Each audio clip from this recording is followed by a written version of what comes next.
think about Simpson, I think about this guy named Jackson. I know y'all done heard about him. I'm gonna do a video about that later on narcissists, because I got something to share about that. But anywho, let me. Hi you guys, welcome back to another episode of Glasses and Grays with DJ. And for those that are new to my channel, I would like to say welcome. For those that are returning, that are secured subscribers, thank you so much for your continued support. And I also want to say Happy New Year. I haven't posted a video since 2021 hit. The last video that I have was from Christmas time. So Happy New Year. I hope everything is well with you all. If it's not, I hope and pray that it gets better for you. For those that are new to the channel and don't know exactly what I talk about, content that you'll find here will involve my life and my journey in regards to relationships, self-development, self-love, religion, Christianity, anything that I feel like is worth sharing that will help you in your journey. Because a lot of times I find that it's hard for us to admit or even pinpoint things that we need to talk about or need help with until somebody actually says something and then it clicks and you're like, you know what, I thought I was the only one. And I don't want anybody to be like that. I'm willing to put myself out there on the line and say, hey, I didn't know this, or I struggle with this. And I'm willing to do that if it's going to help someone else. So that's what you will find here with my channel. And we're going to go ahead and get started. But before we do, I'm put my glasses on, because glasses and grays represents wisdom and perspective and how I see things. So yeah. In previous videos, if you have seen some of my previous content, I did mention how I like to take things that I learned from movies and turn them into these big profound lessons or what have you. And that's what I want to do today. And in celebration of me reaching 100 plus subscribers, which I did that during my break from making videos, I am going to give away this book, and I'll talk more about what you need to do to enter into the giveaway and what the book is all about. But it ties into what we're going to talk about today. So today's topic, I'm going to be talking about the movie Little. Some of y'all may have seen it already. Some of you all may have not. So I'm not going to give too much of the movie just in case you want to go see it yourself. But yeah, I was actually given this assignment to watch the movie by my therapist. And I mentioned in previous videos how one of the blessings of COVID is that I was able to secure a therapist, in which I've been going to on a consistent basis, like twice a month. Like, I've been trying to get it in. It's free, you know, and those benefits are running out soon, unfortunately, but I will be continuing my services. But yeah, since I've been going to therapy or whatever, I have been able to tap into some much needed healing and address some much needed issues during this time, and I just want to share that with you. Like I said, this channel is going to show my journey and give me the outlet to share some of these things with you that I feel like will be beneficial to you. So I had this assignment to look at this movie, and I have been trying to look at it for a while, and I finally got a chance to. My grandfather actually helped me to get it pulled up on my Fire Stick, and and we actually watched it together, and that was kind of sentimental to me because I haven't done anything like that with my grandfather, and this is part of a healing process for me, you know. Anywho, maybe that'll be for another video. But as I was saying, the movie Little, for those that do not know, I'll give you a little short synopsis of the movie. It stars Regina Hall, Masai Martin, and Issa Rae. And in the movie, Regina Hall is this big executive, like boss lady or whatever, but she's like super, super mean. And Masai Martin, the young actress or whatever, she plays her as her younger self, her 13-year-old self. And Issa Rae actually plays Regina's, her assistant. She's getting like the real bulk of all this, the hell that Regina is raising. And Regina's character's name is Jordan, and Issa's is April. Just in case I flip-flop back and forth, I'm gonna try not to. But the film or the movie,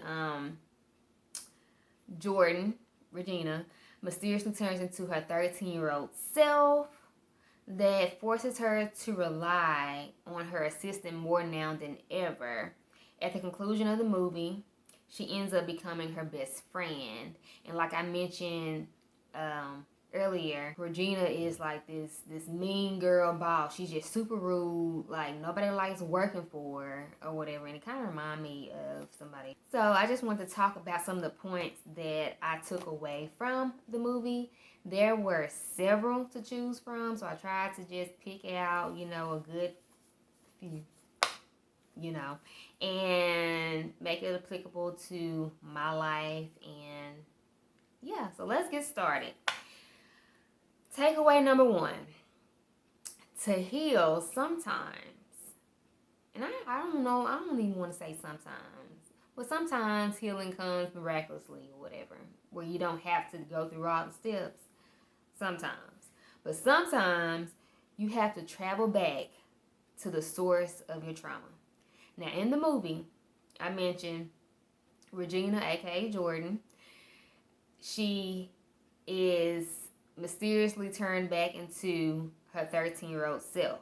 And at that time, at 13, she was experiencing a lot of trauma and bullying in school. She was always smart, but she was geeky looking. She had glasses, she didn't always dress the best, and she was picked on a lot. And it was this big event that happened at a talent show that scarred her for life. At that moment, after that happened, she decided that when she got older, she was not going to allow people to treat her like she had been being treated in school. And that's why she became this big, mean boss, right? So she had to do that.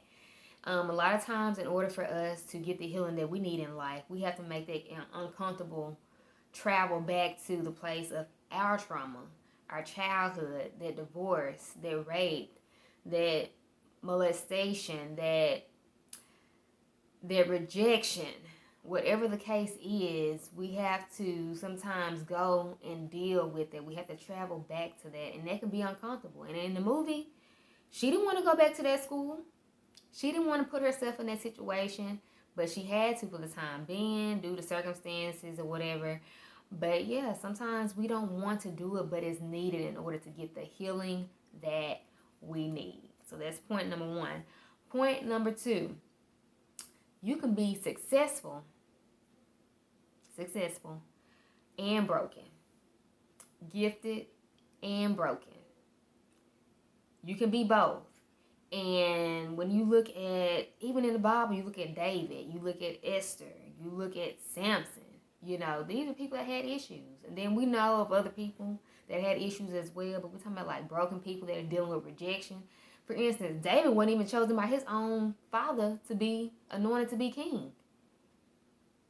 And they had him out there with smelly sheep. But anyway, and then Esther, she wasn't being raised by her parents. No telling what happened to them. She was being raised by her cousin Mordecai. I think that's correct. Yeah. Anyway, so, and Samson was just, super gifted or whatever, but prideful. He just was entitled. He was spoiled right. And sometimes being spoiled is a trauma. And that's how narcissists are born. We'll talk about that in another video. But anyway. So, yeah, you can be successful and broken. And I have been that person. A lot of people thought that I had it all together because I made good grades in school. I went to church, I didn't curse. I didn't do all this crazy stuff. But I was broken. For one thing, I was raised in a single parent home for, a large portion of my life. I was born to two high school sweethearts. They were young, they didn't know anything. And they were two broken people. And then they brought into the world children that were broken because they couldn't build the things that were broken in them, in us. So brokenness begets brokenness. So yeah, and on top of that, I was dealing with that, and in the process, dealing with trauma from my mom's remarriage and molestation. And I just came to grips with that just a few years ago, that I was actually molested. I didn't think of myself as being that until I saw a therapist. But anyway, so you can be successful and broken, so don't let it fool you. Just because people have or appear to have things all together, they very well may not have things together, okay? We're all imperfect beings being perfected by the grace of God. Next point, we heal through helping others get through the things that we went through. Ruben Studdard has a song called Making Medicine. And the lyrics say, making medicine for someone else, for someone else. And basically in the song, it is talking about how we go through things, and the things that we go through are producing what others need in order to get through. It's producing medicine for someone else, for someone else. And even in Revelations chapter 12 and 11, the word tells us that we overcome by the blood of the Lamb and the word of our testimony. So we have to be willing to help people get out of the places that we were once in. We see somebody hurting and we've healed, or we are healing, we can actually share our stories, open our mouths and say something. We didn't just go through craziness for nothing. We didn't go through that just to say, oh, I went through that. You are a testament of God's grace and His mercy, whatever the case may be, and we should be open to helping those that find themselves in situations that we were once in. And that is exactly what Jordan does. Whenever she does go back to school, she makes friends with some students there, and she helps them to get through the bullying that she also experienced. Point number 4. This is of Mean Girls. I wasn't necessarily a mean girl, like in the girl groups that were bullying and talking about people and slandering people. I actually kind of tried to keep myself out of that because I was afraid of that. But somehow, difficulty with female friendships still found me here the past couple years. A lot of times when there is trauma and unresolved hurt and disappointment and rejection, it can cause us to be mean. It can cause us to be mean to other people. It can cause us to be mean to ourselves. And I was mean to some people, like people that I dated or whatever, because I didn't want to be hurt. A lot of times when people are trying to get in, I was fighting to keep them out, and that in turn made me a mean individual at times. And I was definitely mean to myself because I wasn't opening myself up to receive love and affection from those that genuinely, truly wanted my best interests. They had my best interests at heart. And I was very critical of myself, and I didn't know myself. And because I didn't know myself and wasn't comfortable with myself, it was hard for other people to be themselves and be comfortable around me being themselves. So, yeah, life can make you hard. It can make you mean and inconsiderate of people and nasty towards people, but don't let it. And also, how people treat us and how we treat people is a direct reflection of how we treat ourselves. Are we loving to ourselves? Do we care for ourselves? That reflects on how we deal with other people. sometimes. It's not always the case, but a good portion of it is. So we have to kind of remind ourselves not to take some things personal. You know, sometimes the things that people do to us have nothing to do with us. It's them dealing with themselves. Okay, the next point I have is as kids, and in the movie, towards the end, young Jordan, which is Messiah, she made the point that as kids, we know the essence of who we are in life and who we're supposed to be, but life beats it out of us. You know, that's literally sometimes and figuratively. And it was just saying how things happen in life that causes us to not want to believe in ourselves or accept ourselves, because being ourselves got us beat up, or being ourselves got us rejected, or being ourselves got us in, you know, unfavorable conditions and positions. Life does that.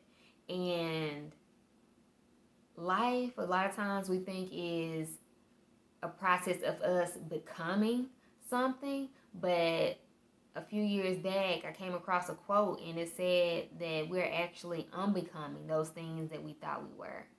You know, there is an idea of who we were before we entered into this world. Jeremiah 29:11 says that God has these plans for us, and that he knew us before we were even born, before we were even in the womb. He knew us, and he had a plan for us. But sometimes things get polluted in the womb before we even make it out. And then when we make it out, it's even more chaotic and more traumatic, and so much more mess outside of the womb, that we lose sight of who we really were supposed to be before we even made our entrance into this world. So yeah, that was another thing that I took away from the movie. The next thing I have is sometimes we have to be to ourselves what we should have been at the time, or be who we were supposed to be, or who we should have been at the time. Let me try to make that more clear. So back in the movie, when Jordan had to go back to being her 13-year-old self, she was still being subjected to bullying and stuff. And at that time, you know, the first time around, her first 13-year-old self, she wasn't taking up for herself. She wasn't, you know, learning to fight to be confident and fight to be who she really was. She, you know, put it aside, because who she really was getting all this bad attention or whatever. And then I'm thinking, you know, you got parents, whatever, that know that you're getting bullied, and administrators and teachers know that you're getting bullied, and no one is coming to your defense. You know, so the second time around, she was able to take up for herself. She was able to push through those situations in which kids were being mean to her and making her feel less than because of who she was. You know, and this is what a process that they call in psychotherapy reparenting. So you're actually tending to the little girl or the little boy that's within you. For the men out there watching, you're actually being who you needed to be at the time of whatever happening, or what other people needed to be at the time when those things were happening to you. Like, for instance, with me, how my molestation was handled. It wasn't handled properly. Not all the way, you know, and I've had to learn how to stand up for myself and love myself, you know, and do all those things for myself now whenever I feel like that little girl again that's not protected, you know. So yeah, those are some things that I wanted to share that stood out in the movie. To me, it was very thought-provoking, and it was therapeutic. And I'm glad that my therapist recommended that I watch a movie, something that I love doing, you know, especially to get messages and stuff from it, because I understand that, you know, people think differently. I think differently. And maybe you like the way I think, so I'm sharing the way I think with you all today. So if you made it to this point in the video, I want you all to be aware of this book that I am giving away to one lucky subscriber. You have to be subscribed. It is called One Day at a Time, a self-healing journey for the rejected soul. And it is written by one of my sister friends, Amber Nicole Bryant. This is like her third or fourth book, I believe. But it is really, really good. It's not just a book that you read. There are work pages in here or whatever. But if you are dealing with rejection, especially romantic rejection, this book is for you. And if you know somebody that needs it, you can enter the giveaway and possibly win and give it to them, or send them to my channel. Tell them to come subscribe to BJ, Glass and Grays with BJ. And to be entered into the drawing, I just need you to comment, "Healing is for me." That's all you have to do, and make sure that you're subscribed. And that will enter you into the drawing, in which one lucky subscriber will be randomly selected to win this awesome piece of work, this deliverance tool that'll help you in your healing journey. And if you haven't already, at this point, if you haven't subscribed, go ahead and subscribe to your girl. Hit the like button and hit the bell so that you'll be notified whenever I drop new content. I will try to be more regular in my posting of videos. I appreciate you all coming and visiting my channel. Don't let this be the last video that you come and view. Go back and look at some of my old stuff too. It has evolved. You can follow me on Facebook at Vakisa L. Jones, or at Instagram at I am Vakisa Jones. And you will also be able to subscribe to my mailing list if you do not have social media for whatever reason.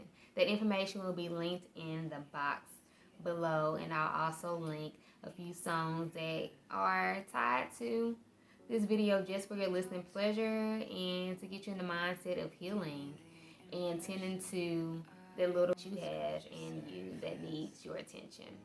Until next time, this has been an episode with Glasses and Grays with BJ. Talk to you all later. Bye-bye.